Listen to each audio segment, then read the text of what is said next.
آپ ایک صوبے کی چیف منسٹر وہ اڈیالہ جیل کے سامنے بیٹھ کے ملاقات کی بھیک مانگتا ہے، اس کو ملاقات نہیں ملتی، اور دوسری طرف جو ہے نا ایک صوبے کی چیف منسٹر چین جاتی ہے تو سرکاری جہاز میں جاتی ہے، برازیل جاتی ہے تو سرکاری جہاز میں جاتی ہے۔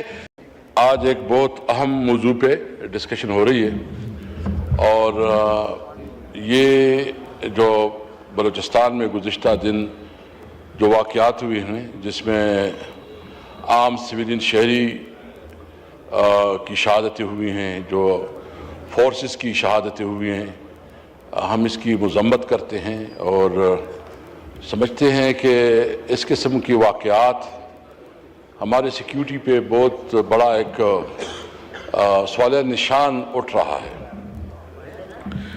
جناب اسپیکر، یہ واقعات جو ہے نا بلوچستان میں اور خیبر پختونخوا میں تسلسل سے ہو رہے ہیں۔ اس میں اس وقت جو ہماری پالیسی ہے، اس پالیسی کو اگر ہم صحیح معنوں میں اس کی روٹ کازز ہم نہیں دیکھیں گے اور اس کی جو بنیادی مسائل ہے جہاں سے یہ اس صورتحال کا ہمیں سامنا ہے، اور اس کا صحیح تشخیص نہیں کریں گے اور صرف ایک دوسرے کو خوش کرنے کے لیے بات کریں گے تو یہ بات آگے نہیں بڑھے گی۔ ہم سب پاکستانی ہیں، ہمیں دکھ ہوتا ہے، تکلیف ہوتا ہے جب اس ملک کا ایک بچہ، ایک شہری، ایک پولیس جوان، ایک فورسز کا کوئی جوان شہید ہوتا ہے تو ہمیں تکلیف ہوتی ہے، لیکن اس کا دیکھنا پڑے گا کہ بنیادی ریزن کیا ہے کہ اس وقت جو بلوچستان اور خیبر پختونخوا میں جو انسرجنسی ہو رہی ہے اور وہ انسرجنسی کسی طور پر کنٹرول نہیں ہو رہی ہے۔ جناب اسپیکر، آپ کی توجہ چاہیے۔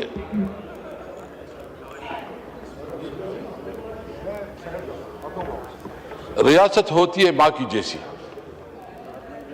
ریاست ہوتی ہے ماں کی جیسی، اور جب ریاست اپنے بچوں کے ساتھ انصاف نہیں کرتی، اس کو بنیادی حقوق نہیں دیتی، اس میں فرق کرتی ہے، انصاف نہیں کرتی، تو پھر اس کی اس قسم کے حالات کا سامنا کرنا پڑتا ہے۔ ہمارے اپوزیشن لیڈر صاحب نے کل ڈیٹیل سے بات کی ہے، اور انہوں نے جو بنیادی بات کی کہ اس پارلیمنٹ کو مضبوط بنایا جائے اور خاص کر جو ہے نا جمہوریت کو موقع دیا جائے، میں اس حوالے سے بات کروں گا۔ جناب اسپیکر، اس وقت بلوچستان میں جو انسرجنسی ہیں ان کی روٹ کازز کو دیکھنا ہوگا کہ کیا بنیادی وجوہات ہے جس کی وجہ سے یہ بدامنی، لا اینڈ آرڈر کا سچویشن اور انسرجنسی بڑھتی ہے۔ سب سے پہلے بنیاد تو اس کا ہے جمہوریت۔ جب آپ عوام کو اہمیت نہیں دیتی، اس کی رویے کو، اس کی تجویز کو، ان کی آراء کو آپ تسلیم نہیں کرتی، اور عوام یہ سمجھیں کہ شاید ہم کوئی نچلی درجے کی مخلوق ہے اور ہماری باتوں کا کوئی اثر نہیں ہے، کوئی ہم جو بھی کہا، جو کہ دیکھیں عوام، ہم سب اس وقت ایک مشکل سے گزر رہے ہیں۔ ہمارا لیڈر عمران خان جیل میں ہیں، ان کو رائٹ فل جو اس کا قانونی حق ہے ملاقاتوں کا وہ نہیں مل رہا، اس کی جو ایون میڈیکل کا جو مطلب یہ تو ایک عام قیدی کا بھی ہے کہ اس کو جب کوئی میڈیکل ٹریٹمنٹ کی ضرورت آتی ہے اس کو ہاسپٹل میں منتقل کیا جاتا ہے، اس کے فیملی کے ساتھ رابطے کی جاتے ہیں، اس کی جو ہے نا اس کے تمام خیال رکھا جاتا ہے۔ اس کے باوجود اس ملک کے سب سے بڑی لیڈر عمران خان کو ان کی بنیادی حقوق سے محروم رکھا جا رہا ہے، اور یہ بنیادی اس لیے کہ ان کو خوف ہے کہ عمران خان کوئی ایسی بات نہ کرے۔ بھائی ڈاکٹر ملتا ہے تو ڈاکٹر ملنے میں کیا حرج ہے؟ ڈاکٹر ملتا ہے، ڈاکٹر تو کوئی پولیٹیکل لوگ نہیں ہے، لیکن اس کی جو ملاقاتیں نہیں ہو رہی ہے، ایون جو اس کی گرفتاری اور جیل میں وہ بھی انلافل ہے۔ یہ جو اس وقت ہمارے صوبے میں جو صورتحال ہے، یعنی آپ یقین جانیں کہ ایک صوبے کو آپ اس لیے اس کے بنیادی حقوق سے محروم رکھ رہے ہیں کہ وہ آپ کی سیاسی مخالف ہے. آپ اس صوبے کی بنیادی حقوق نہیں دے رہے. آپ اس صوبے کی جو NFC میں بنیادی شیئر ہے وہ نہیں دے رہے ہیں. آپ اس صوبے کی جو نیٹ ہائڈر پراپرٹی ہے وہ نہیں دے رہے ہیں. آپ ایک صوبے کی چیف منسٹر وہ اڈیالہ جیل کے سامنے بیٹھ کے ملاقات کی بھیک مانگتا ہے, اس کو ملاقات نہیں ملتی, اور دوسری طرف جو ہے نا ایک صوبے کی چیف منسٹر چین جاتی ہے تو سرکاری جہاز میں جاتی ہے, برازیل جاتی ہے تو سرکاری جہاز میں جاتی ہے. کیا یہ ایک ملک دو دستور نہیں ہے؟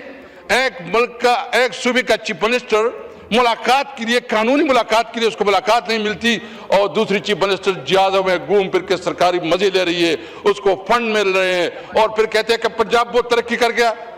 میرٹ پہ آئے نا, آپ میرٹ پہ آئیں کہ آپ جو ہماری حقوق ہے وہ دیں. جو اس وقت ہم انسرجنسی سے سفر ہو رہے ہیں اور جو ہمارا مطالبہ ہے. جناب اسپیکر, اگر اس وقت ایران اور امریکہ استنبول میں بیٹھ سکتے ہیں اور بات کر سکتے ہیں, اگر انڈیا اور پاکستان بھی ہارٹ لائن پہ وہ کر سکتے ہیں, تو افغانستان کے ساتھ آپ کی جتنی بھی سیریس کنسرن ہے, جتنی بھی ایشوز ہیں, ہم سمجھتے ہیں, میں یہ نہیں کہتا, میں سمجھتا ہوں کہ افغانستان کے ساتھ ہمارے جو کنسرن ہے وہ بھی صحیح ہے, وہ بھی ایڈریس ہونی چاہیے. لیکن ڈپلومیٹک چینل ایسے ہوتے ہیں, ڈپلومیٹک چینل ایسے ہوتے ہیں کہ ڈپلومیٹک چینل سے آپ مسائل کا حل کرتے ہیں. ہمارا سارا کاروبار, ہمارا سارا بزنس, ہمارا سارا روزگار افغانستان کے ساتھ جڑا ہوا ہے, یعنی ہماری سروائیول اس کے بغیر نہیں ہے. آپ ہماری بات کو کیوں سنوائی نہیں دیتے؟ میں سمجھتا ہوں کہ ہم نیشنل ایکشن پلان پہ مکمل طور پر عمل درآمد چاہتے ہیں. ہم سمجھتے ہیں کہ دہشت گردی کسی صورت پہ خاتمہ ہونا چاہیے, دہشت گردی کا ہم ہر حال میں خاتمہ چاہتے ہیں. لیکن ہم سمجھتے ہیں کہ آپ ہمارے ساتھ تو بیٹھو نا, ہمیں اعتماد میں لو. متاثر تو ہم ہیں, اگر ہم متاثر ہیں ہمیں سے اتنی, تو آپ ہمارے سے بیٹھ کے پالیسی بناؤ. ہم دہشت گردی کا خاتمہ چاہتے ہیں, ہم نیشنل ایکشن پلان پہ عمل درآمد چاہتے ہیں. ہم چاہتے ہیں کہ پاکستان ایک عظیم ملک بنے. ہم چاہتے ہیں کہ پاکستان میں قانون کی حکمرانی ہو. ہم چاہتے ہیں کہ پاکستان میں سول سپرمیسی ہو. ہم چاہتے ہیں کہ پارلیمنٹ سب سے مضبوط ادارہ ہو. سارے پالیسی, خارجہ پالیسی, داخلہ پالیسی, معاشی پالیسی ادھر بنے. جناب اسپیکر, میں آخر میں ایک بات پوچھنا چاہتا ہوں.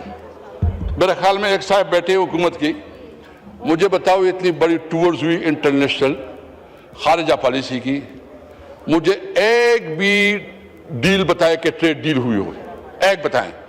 انڈیا اور امریکہ کی بڑی بڑی آپس میں سمجھ رہا تھا دشمنی ہو رہی ہے.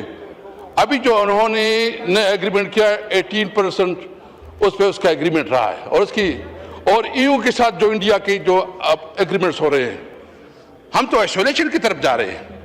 ہمارے خارجہ پالیسی جو ہے نا, ایک تو ہم اپنی پڑوسیوں کے ساتھ جو ہمارے تعلقات ہیں, ہم نے تمام پڑوسیوں کے ساتھ دشمنی بنائے ہوئے ہیں, ساتھ ساتھ ہم کوئی پازیٹیو انپٹ بھی نہیں دے سکے. اور انڈیا جو ہم سمجھتے ہیں کہ امریکہ اس کے ساتھ جو ہے نا, مسٹر ٹرمپ روزانہ کہتا تھا کہ اتنی جائز گری, ابھی اس کے ساتھ ٹریڈ ایگریمنٹ ہو رہی ہے, EU کے ساتھ اس کی ٹریڈ ایگریمنٹ ہو رہے ہیں. اور یہ جو اس وقت ہم سچویشن ہے, ہمیں اپنی پالیسی کو ریویزٹ کرنا چاہیے. ریاست کو ماں کی جیسی ہونی چاہیے. ریاست کی ذمہ داری ہے کہ وہ اس کا جو جورسڈکشن ہے اس میں رہے, عوام کو انصاف دے اور جمہوریت کو پلتا پھولتا کرے. اور یہ پارلیمنٹ یہ صحیح معنوں میں عوام کا منتخب پارلیمنٹ ہو. میں سمجھتا ہوں کہ عمران خان اس وقت اگر جیل میں ہے تو وہ صرف اور صرف اس وجہ سے ہے کہ وہ ملک پہ قانون اور آئین کی حکمرانی چاہتا ہے.